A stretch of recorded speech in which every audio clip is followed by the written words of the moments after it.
Well, I'm here at the Matrox stand here at BVE 2018, and I've got Chris with me. Hi, Chris. Hi, how's it going? Very good. Now we're going to be talking over something new here, and that's the Monarch LCS Radar. Tell us a bit about that.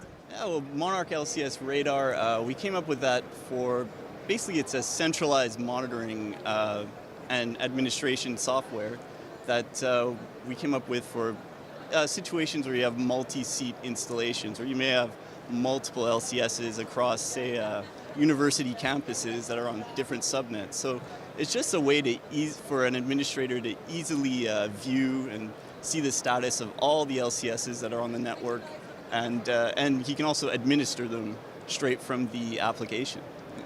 So give us an overview of what we can see and what we can find out from this. So if you see here, right now we have 3 LCSs on our network. Obviously in a university situation, you probably have a lot more.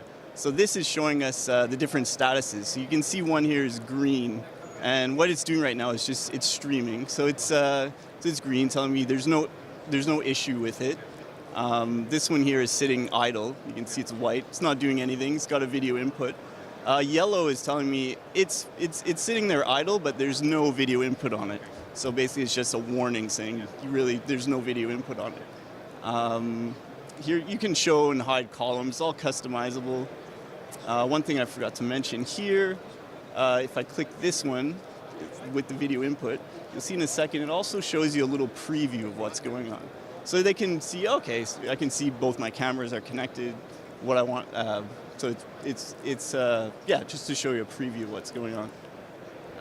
What about alert functionality? Alert functionality, if we go over here to the settings tab, so you can set up email alerts and choose how you want to trigger, or what conditions will trigger the email alert to send. So you can see here there's temperature, if it loses a network connection, if the storage device is full, things like that. So that's all customizable, as well as where you want to send the email to.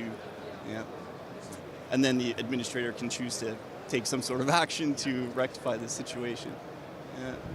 So as far as, so let's say you got 20 of these all over the network, how does it go about finding all these Monarchs? That is under the Discovery tab. This is an example here. We've added a whole bunch of, because this will search across subnets, because on campuses you may have devices across different subnets. So this will allow you to, you can see here, you can set a range of IP addresses, or you can even set just single IP address if you wanted, and then discover them that way.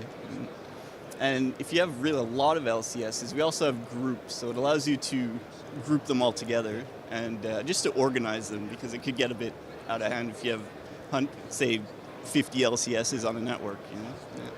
Chris, that's great. Now, if somebody's got an installation with a lot of LCSs in there looking for this software, where can they find it? How much is it? When's the availability? Oh, it's actually free of charge, LCS. It's available right now, and they can get it straight from our website. Just download. Yeah. Well, as you've mentioned it, the website being?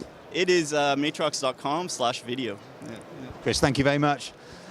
There you go, folks. Go and have a look. If you've got some LCSs and you need to monitor them, then this is the software for you. Go and find it on the website. Of course, the link is on screen now. Check out the other videos we've done here at BVE 2018 on our website. Of course, that's KITPLUS.com.